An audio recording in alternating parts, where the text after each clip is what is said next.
दोस्तों जय हिंद। मैं हूं रवि शुक्ला और आप मेरे साथ देख रहे हैं the new Bharat. The new Bharat की तरफ से हम उम्मीद करते हैं आप जहां भी हैं स्वस्थ हैं, मस्त हैं और व्यस्त हैं। शनिवार का दिन है। ठीक 8 बजे हम लेकर आते हैं टीएनबी किताब शनिवार की प्रोफेसर जितेंद्र श्रीवास्तव के साथ, जहां पर प्रोफेसर जितेंद्र श्रीवास्तव जी हमारे साथ जुड़ते हैं और जुड़ करके सप्ताह की चयनित किताबों पर, जिसे उन्होंने पढ़ा है, जो आपके लिए उचित समझते हैं, जो आपके खुद की अपनी लाइब्रेरी तक, पुस्तकालय तक या आपके ज़हन तक उतरनी चाहिए, उन पुस्तकों की चर्चा करते हैं। तो विशेष रूप से साहित्य को समर्पित हमारा यह कार्यक्रम टीएनबी किताब शनिवार की प्रोफेसर जितेंद्र श्रीवास्तव जी के साथ, आइए इसमें प्रवेश करते हैं और सीधे आपकी मुलाकात करवाते हैं प्रोफेसर जितेंद्र जी के साथ। सर, स्वागत है आपका आपके अपने इस खास कार्यक्रम में। धन्यवाद रवि जी और सबको नमस्कार। नमस्कार सर। और साथ में आज सर के साथ चर्चा के साथ आज की इस सप्ताह की दो किताबों के साथ, दो प्रमुख किताबों के साथ सर हमारे साथ जुड़े हुए हैं। लेकिन यदि आप फेसबुक या यूट्यूब पर जुड़े हैं तो आप इस कार्यक्रम को एक साहित्य प्रेमियों तक, किताब प्रेमियों तक, कविता, उपन्यास, कहानी प्रेमियों तक पहुंचाने का कार्य कर सकते हैं। सब्सक्राइब करने, लाइक करने का बिल्कुल बंधन नहीं है, लेकिन जिम्मेदारी के साथ आगे पहुंचाने की जिम्मेदारी आपकी उंगलियों पर है। आज प्रोफेसर जितेंद्र श्रीवास्तव जी ने जिन किताबों का यहाँ चयन किया है, उनमें से आज बात होने जा रही है राम गोपाल शर्मा रुद्र, इनकी कविताओं पर, इनकी असंकलित कविताओं पर, और खास रूप से जो राम गोपाल शर्मा रुद्र जी हैं, जो उत्तर छायावाद काल के एक ऐसे कवि हैं जो आधी शताब्दी से अधिक समय तक शब्द ब्रह्म की साधना में लीन रहे। उनकी लीलाएं स्वयं देखते तथा हिंदी काव्य प्रेमियों को दिखाते रहे हैं।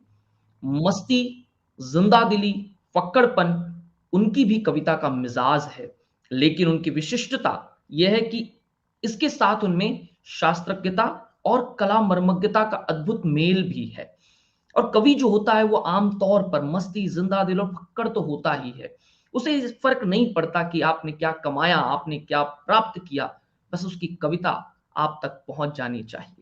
रुद्र जी ने अंतः प्रेरणा से कई शैलियों में काव्य रचना की है। उनकी शैली कभी सरल, कभी संस्कृत निष्ठ, कभी उर्दू के लिहाज से प्रभावित रही है। सर्वत्र उनमें एक विदग्धता मिलती है, जिसे देखकर निराला जी ने उनके संबंध में अपना ये मत प्रकट किया था कि हिंदी के एक पायदार शायर हैं। अधिक विस्तार के साथ में प्रोफेसर जितेंद्र जी हमारे साथ उपस्थित हैं, जो आपको बताएंगे। लेकिन आज उनकी जिन किताबों का हम यहाँ जिक्र करने जा रहे हैं, जिन किताबों पर यहाँ चर्चा होने जा रही है, उनके साथ आपको मिलवाने की ज़िम्मेदारी यकीनन मेरी है। तो हमारे साथ आज प्रोफ़ेसर जितेंद्र जी इन किताबों पर चर्चा करेंगे। रुद्र समग्र, जिसके संपादक नंद किशोर नवल जी हैं। शब्द मेरे सुनो, अर्थ अपने गुनो, जिसको संपादन किया है नियति कल्प ने। उसके साथ में समग्र से आगे राम गोपाल रुद्र की असंकलित रचनाएँ। तो आज इन किताबों पर आदरणीय जितेंद्र जी हमारे साथ चर्चा करने के लिए उपस्थित है। सर, स्वागत है आपका आपके अपने इस खास कार्यक्रम में, टीएनबी किताब शनिवार की प्रोफेसर जितेंद्र जी के साथ। धन्यवाद रवि जी। और काफी समय से मैं सोच रहा था रुद्र जी पर बात करने के लिए, लेकिन प्रसंग नहीं बन पा रहा था। और ये संयोग है कि इधर हम लोग कार्यक्रम भी कम कर पाए, मार्च में एक ही कार्यक्रम कर पाए, अप्रैल में भी एक ही कर पाए। कुछ मेरी व्यस्तताएं, कुछ और तरह की चीजें संभव नहीं हो पाया। तो जी सर। आज वह संयोग बन गया है कि हम लोग जो छायावाद के बाद की हिंदी कविता है, उसके एक महत्वपूर्ण कवि राम गोपाल शर्मा रुद्र जी की कविताओं पर कुछ बात करें। राम गोपाल शर्मा रुद्र जी की चर्चा उस तरह तो नहीं हो पाई हिंदी में, जैसे उनके कई समकालीन जो छायावाद के बाद हिंदी कविता में आए उनकी हुई। लेकिन बहुत बाद के दिनों में हिंदी के महत्वपूर्ण आलोचक, और जिन्होंने अपना आरंभ कविता से किया था, लेकिन हम सब उन्हें एक महत्वपूर्ण आलोचक के रूप में, बड़े आलोचक के रूप में जानते हैं, नंद किशोर नवल जी ने रुद्र समग्र नाम से संपादन किया था उनकी संपूर्ण कविताओं का 1991 में, यानी कि लगभग लगभग आज से 32 वर्ष पूर्व। और संभवतः अगर मैं याद करूं तो शायद इसी वर्ष निधन हुआ था रुद्र जी का। रुद्र जी 1912 में पैदा हुए थे, अगर मैं मुझे ठीक याद है तो। और 91 में 1991 में वो दिवंगत हुए थे। उसी वर्ष ये किया था, नवल जी ने इसको किया था। और फिर जाहिर है कि किताबें आती हैं और अनुपलब्ध हो जाती हैं। फिर पिछले वर्ष यह बिल्कुल। किताब दोबारा छप कर आई, उसका नया संस्करण आया। तो एक प्रसंग तो यह भी बनता है कि इसको हम नए संस्करण को एक नई किताब के रूप में भी देख सकते हैं और उस पर चर्चा कर सकते हैं।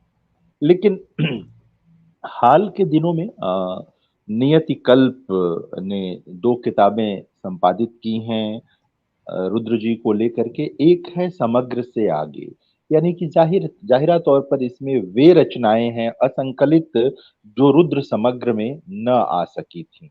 हम्म। यह भी एक महत्वपूर्ण चीज है। होता ही यह है कि कई बार जब रचनावलियां बन रही होती हैं, समग्र बन रहा होता है, तो कुछ चीजें छूट जाती हैं। सॉरी, छूट जाती हैं। इसमें भी ऐसा हुआ होगा। और इसमें कई तरह की रचनाएं हैं, अभी मैं इनका जिक्र करूंगा। और एक और किताब है, शब्द मेरे सुनो अर्थ अपने गुनो। यह भी रुद्र जी पर केंद्रित किताब है। कई लोगों के हम्म। आलोचनात्मक निबंध इस किताब में संकलित हैं। जिन लोगों ने रुद्र जी की कविताओं से को पढ़ा, गुना और अपने विचार व्यक्त किए, उन सब के आलेख इसमें हैं। वरिष्ठ से लेकर कनिष्ठ तक इसमें शामिल है। राजेश जोशी हैं, अरुण कमल हैं, तरुण कुमार हैं। अभी मैं इस पर जिक्र करूंगा तो बात करूंगा। और लोगों ने बहुत गंभीरता के साथ रुद्र जी की कविताओं का मूल्यांकन किया है, उसका विश्लेषण किया है। यह एक महत्वपूर्ण चीज है। एक और किताब नवल जी ने संपादित की थी, प्रसंग बस उसका जिक्र किया जाए क्योंकि रुद्र जी पर हम लोग चर्चा कर रहे हैं, बात कर रहे हैं। तो उत्तर छायावाद और राम गोपाल शर्मा रुद्र करके नवल जी ने एक संपादित नहीं की थी बल्कि लिखी थी ये पूरी किताब। और हम्म। बहुत मुकम्मल किताब लिखी थी, बड़े मन से लिखी थी और खूब कह सकते हैं गहराई में उतर करके उन्होंने उनकी कविताओं की व्याख्या की। और अ, जो उनके अलग अलग संग्रह रहे उसको लेकर के, जो उनकी कविता की विशेषता रही, उनको केंद्र में रख करके नवल जी ने इसे लिखा। जैसा कि अभी आप कह रहे थे, जब आपने आरंभ किया और उनको कहा कि मस्ती फक्कड़पन के शायर हैं। दरअसल इसे हिंदी आलोचना में इसे नवल जी ने भी रेखांकित किया है। और उनसे पहले से हिंदी आलोचना में जो उत्तर छायावाद की कविता है, उत्तर छायावादी कविता है, या कुछ लोग छायावादोत्तर भी कहते हैं उसे, वह कविता है, उसका केंद्रीय तत्व लोगों ने मस्ती और फक्कड़पन को मान लिया। हालांकि सिर्फ यही नहीं है उस कविता में, इतना ही नहीं है। भगवती बाबू की हम्म। एक बहुत प्रसिद्ध कविता है जिसे बार बार उद्धृत किया जाता है।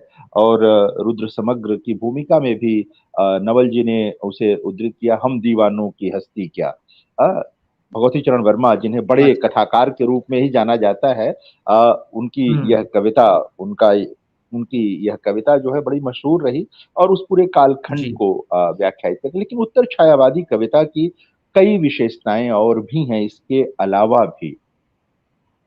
दिनकर की कविता को आप सिर्फ इसी रूप में नहीं ले सकते, बच्चन की कविता को आप सिर्फ इसी रूप में नहीं ले सकते, हाँ, नरेंद्र बिल्कुल। शर्मा की कविता को आप सिर्फ इसी रूप में नहीं ले सकते। वहां बहुत सारी चीजें हैं। और स्वाधीनता जो है वो केंद्रीय एक तरह से कह सकते हैं तत्व है, या जीव द्रव्य की तरह, प्राण वस्तु की तरह है। हम्म। उत्तर छायावादी कविता में भी, छायावाद में भी है वो, और उत्तर छायावाद में भी है।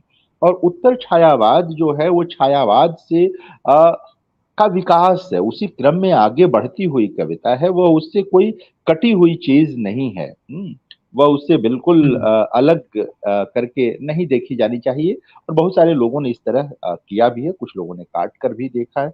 रुद्र जी उसी दौर में आए, मंचों पर भी उनको खूब लोकप्रियता मिली। जो पहले तो हिंदी के सभी अच्छे कवि मंचों पर भी जाया ही करते थे, और थोड़े से कवि होंगे जो नहीं गए।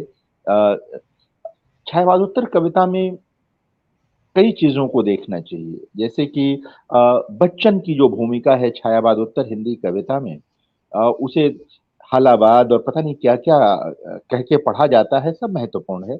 लेकिन एक चीज जो बहुत महत्वपूर्ण है हरिवंश राय बच्चन के संदर्भ में, उसे रेखांकित किया जाना चाहिए कि जो छायावाद की अलौकिकता थी, बच्चन ने हम्म।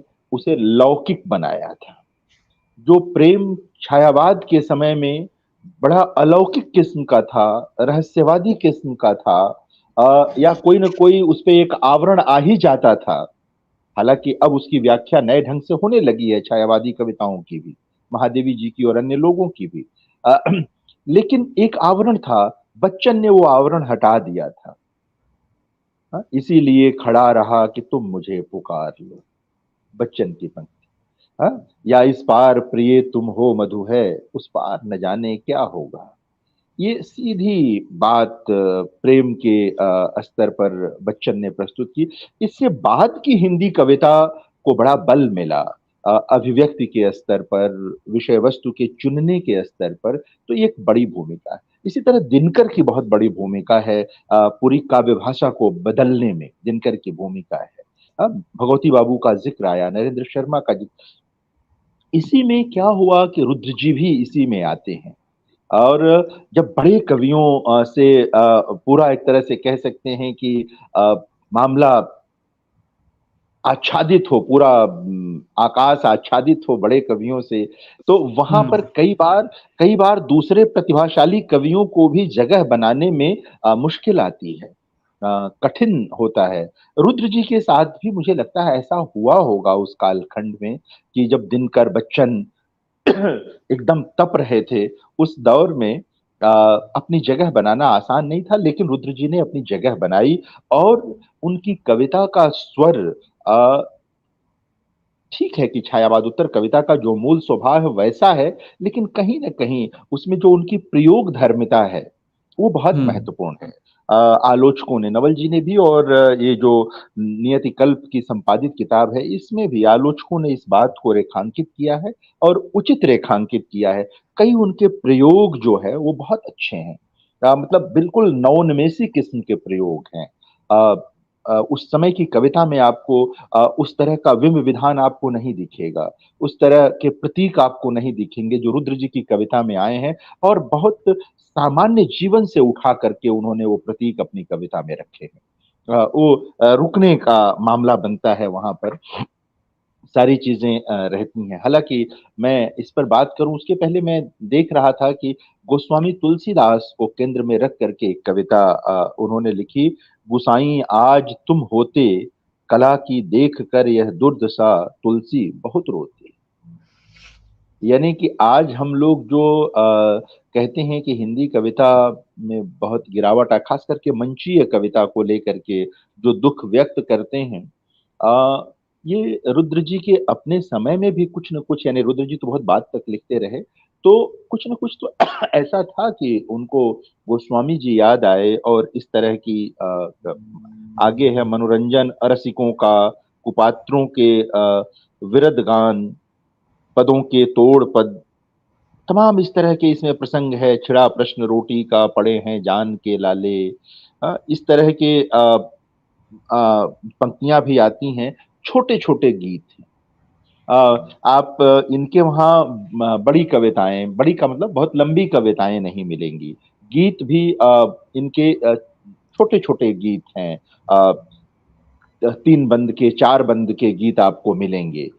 यह इससे भी पता चलता है कि जैसे कोई एक बात कहनी है कवि को, और उसे वो बहुत सघन ढंग से कहना चाहता है।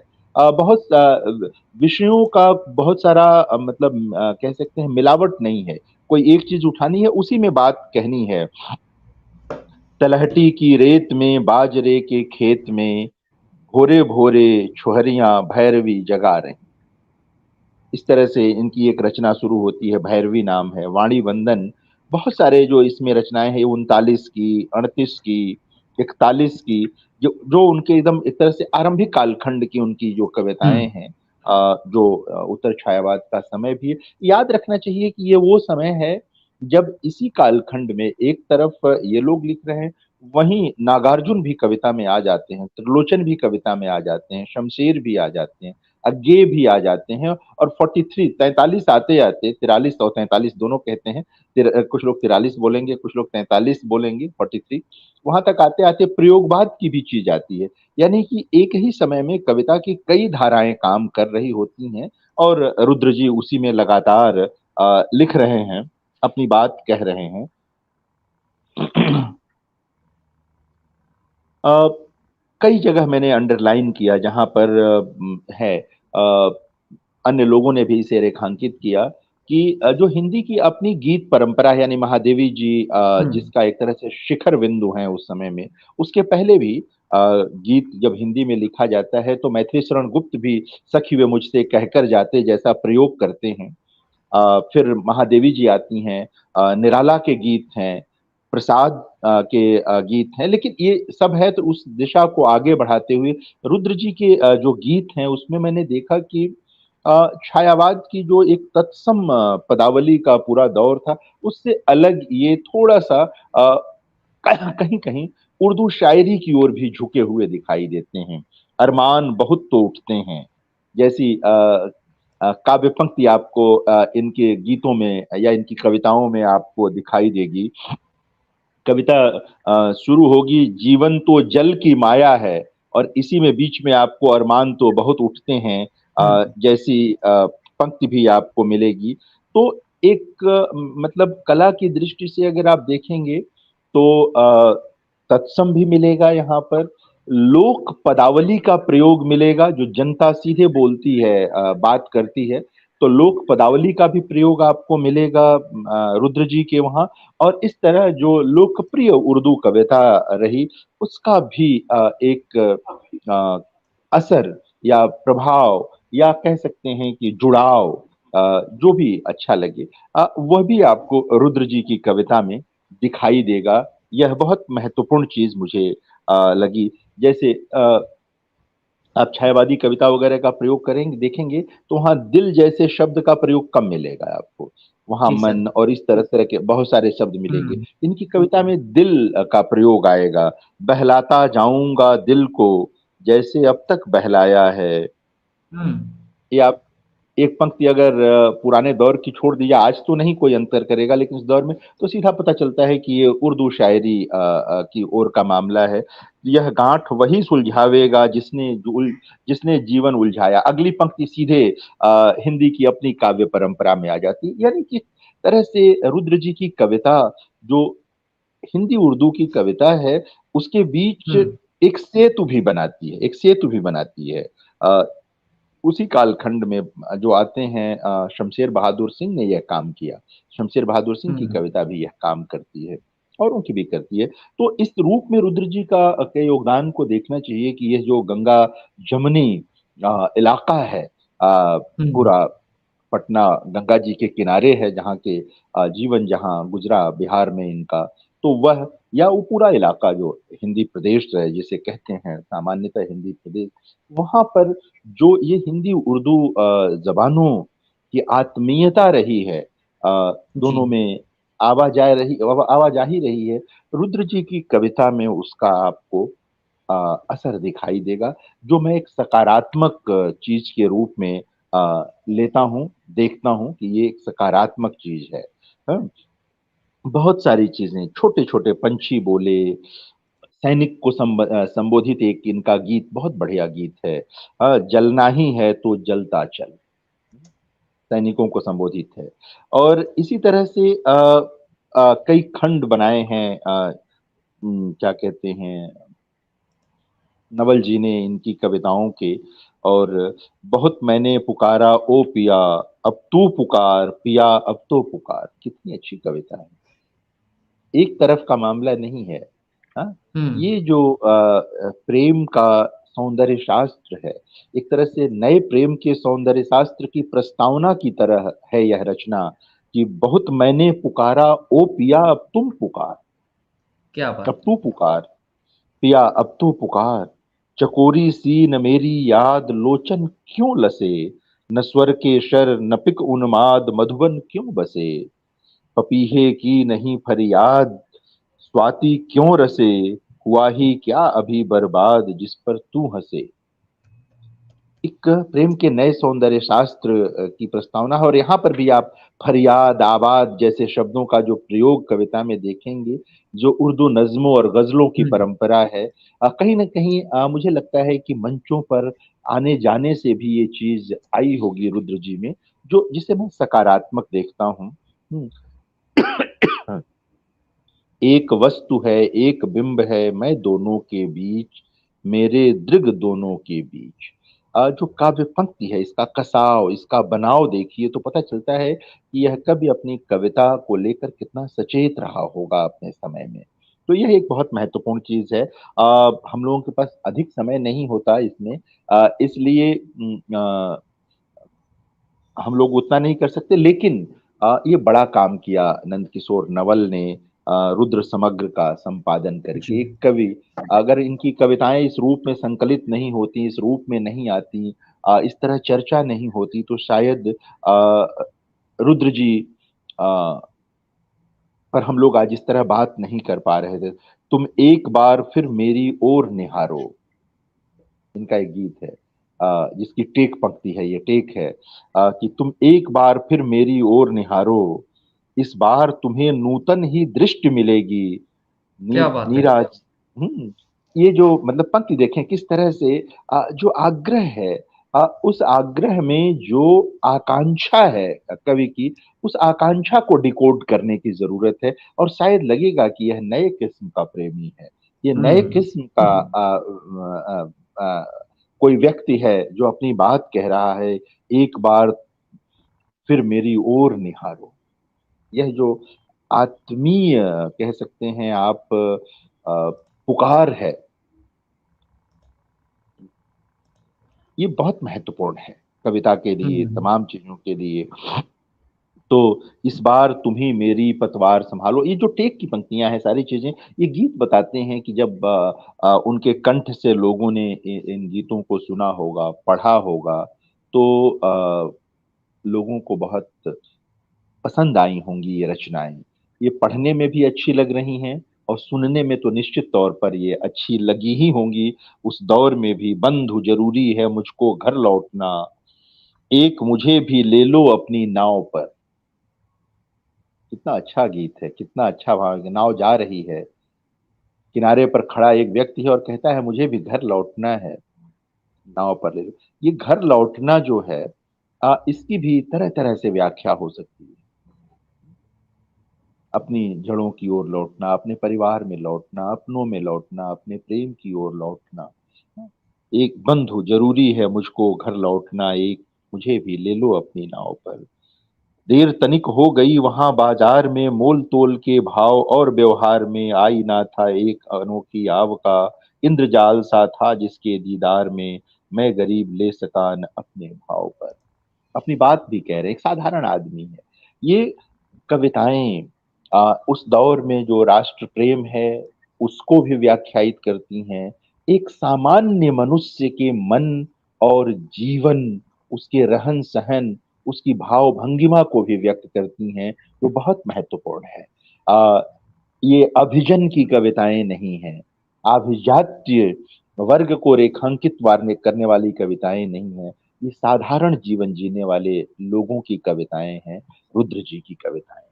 और जो नियति कल्प ने समग्र से आगे किया है, उसमें जो बची हुई कविताएं हैं, इनकी कुछ बाल रचनाएं हैं इसमें, कुछ गद्य रचनाएं हैं इसमें, उन सबको उन्होंने संकलित किया है इसमें, ये बहुत महत्वपूर्ण है। व्यंग्य कविताएं हैं कुछ, तो कई तरह की चीजें लिखी। जैनेन्द्र कुमार को केंद्र में रख करके एक कविता है, संभवतः उनके निधन पर लिखी गई होगी वो कविता, मैं ऐसा अनुमान लगाता हूँ। कई लोगों ने लिखा है, और जिस एक किताब पर विशेष रूप से मैं कहना चाहता था, ये शब्द सुनो अर्थ अपने गुनो, इसमें राजेश जोशी जी ने, अरुण कमल ने, तरुण कुमार ने, विद्याभूषण जी ने, ओम निश्चल ने, रणेंद्र, प्रेम रंजन, अनिमेश, सत्य व्यास, और जो संपादक हैं इसके नियति कल्प, इन सब के इसमें लेख हैं। इसके अलावा भी कुछ लोगों का, बुद्धिनाथ मिश्र का लेख है, और आलोक हम्म। धनवा जी का जो संस्मरण है, ये कई चीजें हैं। बुधनाथ मिश्र उनके साथ शायद मंचों पर भी गए होंगे, देखा होगा। मंगल मूर्ति जी ने याद किया है इसमें, बहुत से लोगों ने याद किया है। कुल मिलाकर रुद्र जी के संबंध में, इन किताबों के संदर्भ में यह कहना है कि इस तरह के प्रयास बहुत जरूरी होते हैं। यह हम्म। यह सुखद है कि यह प्रयास हुआ है। दुखद यह है कि ऐसे प्रयास परिवार के लोगों को करने पड़ते हैं। हाँ, चेतन कश्यप या अन्य नवल जी या सब लोग, ये परिवार के लोग हैं। यह काम परिवार से बाहर के लोग करते तो बड़ी बात होती, और बड़ी बात होती। लेकिन परिवार के लोगों ने ही अगर किया तो भी हिंदी का भला हुआ है, हिंदी कविता का भला हुआ है। हिंदी के एक महत्वपूर्ण लेकिन बिसरा दिए गए कवि को फिर चर्चा में लाने का काम नियति कल्प ने किया, पहले नवल जी ने किया। तो मुझे लगता है कि हम सबको इन लोगों का आभारी होना चाहिए। आज मैं एक और छोटी सी किताब की चर्चा करना चाहता हूँ। चेतन स्वागत है सर। कश्यप, उनका उनका जिक्र अभी मैंने किया, वो इनके परिवार के सदस्य हैं, रुद्र जी के। और मैं रुद्र जी को तो जानता था, 91 में जब ये किताब आई थी तब भी मैंने देखा था। लेकिन हाल फिलहाल में ये सारी चीजें मुझ तक पहुंचाने में चेतन कश्यप का बड़ा योगदान है। मुझे बहुत अच्छा लगा कि इस तरह लोग भी, बहुत सारे बड़े लोग हैं जिनको ना अब बाहर वाले उनकी चीजों को संयोजित और संरक्षित कर रहे हैं, ना परिवार वाले कर रहे हैं। इसमें ये लोग कर रहे हैं तो इनकी प्रशंसा होनी चाहिए। खास तुम्हारे लिए चेतन कश्यप की छोटी छोटी कविताओं का संग्रह है, हम्म। हाँ? बोधि ने छापा है। अ, अस्तित्व में स्पर्श तुम्हारा समाया हुआ है, अधूरा सा हो गया है जब तुमने नहीं छुआ है, ये कैसे कब हुआ है, मौसम ही बोराया हुआ है। छोटी छोटी कविताएं हैं, भाव क्षणों को अभिव्यक्त करने वाली कविताएं हैं। फागुन की सुबह, एकदम सुबह सुबह ठंडी ठंडी हवा मन को ले जाती है दूसरे ही लोक में। उठ रहो घूमने चलेंगे साथ तुम्हारी स्कूटी पर। बहुत छोटी छोटी अभिलाषाएं जो होती हैं मनुष्य की, उन सबको चेतन कश्यप ने अपनी कविताओं में शामिल किया है, ले आए हैं। और सीता को राम ने किस मौसम में देखा था? फागुन में। हम्म। मौसम कोई भी हो, क्या फर्क पड़ता है, मदन दुंदुभी कभी भी दे सकता है, भले वो वीर कुंवर सिंह जयंती ही क्यों ना हो। दो प्राणी आदर्श जोड़ी, जोड़ी का आदर्श चिरस्थाई। लेकिन सुनो, सब कुछ ठीक है, तापस भेष वनवास सुदीर्घ, सीमित संसाधन सब निभ जाएगा। आन पड़े पर बस तुम स्वर्ण मृग मत मांगो, मैं भागूं नहीं मृग तृष्णा के पीछे कभी। बड़ी अच्छी चीज है, सीता राम को याद किया। हमारे वहाँ दाम्पत्य का आदर्श राम और सीता ही है। भारतीय जनमानस में उससे बड़ा कोई आदर्श नहीं है दाम्पत्य का, भगवान राम और सीता के अलावा। तो उनको लेकर के इन्होंने अपने मनोभावों की कविता की है। छोटी छोटी 42 कविताएं हैं इसमें, बिना शीर्षक की जी। कविताएं हैं। बिना शीर्षक की कविताएं हैं ये। एक खंड जो खास तुम्हारे लिए है उसमें, और 27 कविताएं हैं पहले खंड में। यानी कुल 2 खंड इन्होंने बनाए हैं, सफर हम सफर और खास तुम्हारे लिए। खास तुम्हारे लिए संग्रह का नाम रखा है। तो लगभग ये कह सकते हैं आप कि ठीक ठाक संख्या में कविताएं हैं।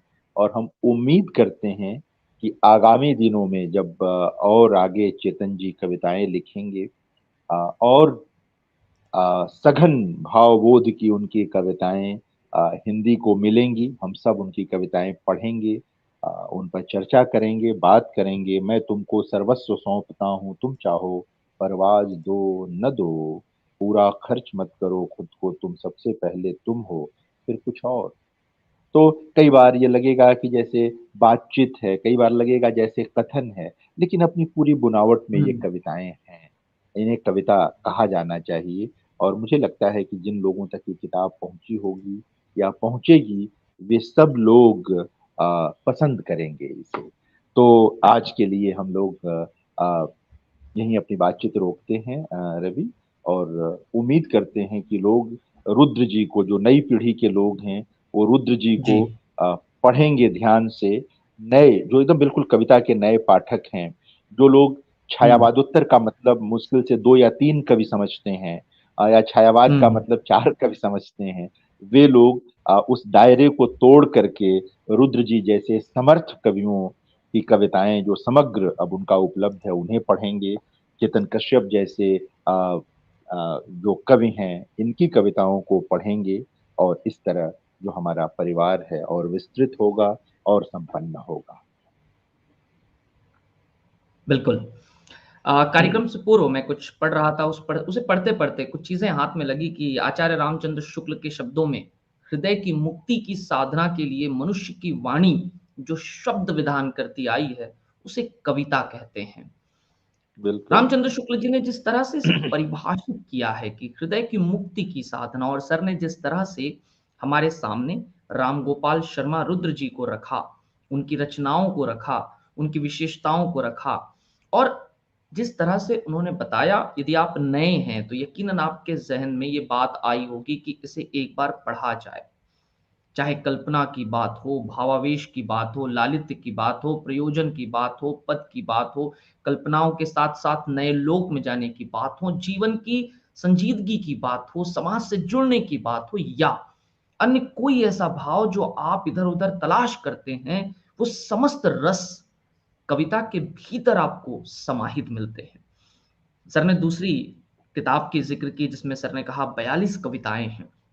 शीर्षकहीन कविताएं, और चेतन कश्यप जी की उसी पुस्तक से खास तुम्हारे लिए से साजो सामान से सच तो गया है घर, तुम आओ रहो तो प्राण प्रतिष्ठा भी हो जाए। वाह, बहुत अच्छा। बहुत छोटी छोटे शब्दों में, और बहुत कि साजो सामान से सच तो गया है घर, तुम आओ रहो तो प्राण प्रतिष्ठा हो जाए। घर जिस घर तरह बन से, जाए। जी सर, बिल्कुल, बिल्कुल। यानी जिस तरह से कहा है यह काव्य संग्रह, जैसा सर ने कहा, यकीनन भविष्य में चेतन जी की तरफ से कुछ और नया मिलेगा। लेकिन फिलहाल के लिए, खास तुम्हारे लिए और राम गोपाल शर्मा रुद्र जी, जो कि नई पीढ़ी है, जो छायावाद या उत्तर छायावाद के भीतर कुछ चयनित नाम ही जानते हैं, उनके लिए बहुत कुछ नया आज के इस कार्यक्रम से निकल कर आया है। एक उजाला आपके लिए नया आया कि आपके थोड़े बहुत साहित्य के सफर में जो नई नई नई राह आपको मिली है कि आप किस तरह से इस राह पर चलते हैं, और राम गोपाल शर्मा रुद्र जी से आप परिचित होते हैं, उन्हें पढ़ते हैं, उनके करीब जाते हैं। और सर ने नागार्जुन का भी जिक्र किया, और जब भी बात आती है कि फक्कड़ता की जीवन के भीतर स्वार्थ नहीं होना, तो नागार्जुन का हमेशा जिक्र किया जाता है, हमेशा बाबा नागार्जुन की बात की जाती है, जो खुद के लिए नहीं औरों के लिए और समाज के लिए जीने का काम करते हैं। सर, इन राम गोपाल शर्मा रुद्र जी और चेतन कश्यप जी से परिचित करवाकर उनकी पुस्तकों और उनके साहित्य पर चर्चा के लिए हम हमारे दर्शकों और द न्यू भारत की तरफ से आपका विशेष धन्यवाद ज्ञापित करते हैं, और एक शनिवार छोड़कर फिर आपके साथ जुड़ने की प्रतीक्षा के साथ तमाम दर्शकों का शुक्रिया अदा करते हैं जो अभी इस कार्यक्रम को देख रहे थे, जो बाद में देखेंगे, और उम्मीद भी करते हैं कि साहित्य से जुड़े समस्त आप जो भी दर्शक हैं वे अन्य लोगों तक भी इसे पहुंचाएंगे, और आप यदि कोई किताब पढ़ते हैं और आपको लगता है कि वह किताब इस कार्यक्रम में चर्चा के योग्य है, इस चर्चा में आप उस किताब को शामिल करवाना चाहते हैं, तो कमेंट बॉक्स में आप लिख दें, मुझे आप व्यक्तिगत रूप से भेज सकते हैं। हम सर से अनुरोध करेंगे कि आपकी उस चयनित किताब पर भी चर्चा हो। फिलहाल के लिए इतना ही। ठीक 9 बजे मिलते हैं टीएनबी संवाद के भीतर, जहां बात होगी कुछ विशेष मुद्दों के साथ कर्नाटक के परिणाम पर। फिलहाल के लिए इतना ही। मिलते हैं ठीक 9 बजे। तब तक के लिए आपसे विराम ले रहे हैं। बहुत शुक्रिया, धन्यवाद। जय हिंद। धन्यवाद रवि जी।